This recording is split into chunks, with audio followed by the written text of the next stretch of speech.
सोलापूरकरांचे सर्व प्रश्न केंद्रामधून विकास मंच मार्गदर्शनाखाली आपण सोडवण्यासाठी कटिबद्ध असल्याचं प्रतिपादन नवनिर्वाचित खासदार प्रणितीताई शिंदे यांनी केलंय। सोलापूर विकास मंचा वतीनं बुकेऐवजी शैक्षणिक साहित्य भेट म्हणून दिल्याबद्दल कौतुक झालंय। सोलापूर विकास मंचा वतीनं प्रस्तुत अतिशय अभ्यासपूर्णपणे सोलापूरच्या केंद्र शासनाच्या निगडीत सर्व प्रलंबित विषयांची यादी वाचली असून केंद्रातील विविध मंत्रालय आणि खात्यांच्या अधिकाऱ्यांसमवेत वेळोवेळी पाठपुरावा करून सोडवण्यासाठी तुमच्या सर्वांच्या हक्काचे खासदार म्हणून कटिबद्ध असल्याची ग्वाही सोलापूर लोकसभा मतदारसंघाच्या नवनिर्वाचित खासदार प्रणितीताई शिंदे यांनी सोलापूर विकास मंचा सदस्यांना दिली आहे।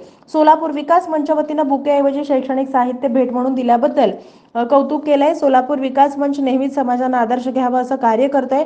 यावेळी सोलापूर विकास मंच सदस्य मिलिंद भोसले, केतन शहा, योगीन गुर्जर, विजय जाधव, ॲडव्होकेट दत्तात्रय अंबुरे, मनोज क्षीरसागर, सुहास भोसले, आनंद पाटील, प्रशांत भोसले, रमेश माळवे, गणेश शिलेदार, सारंग तारे,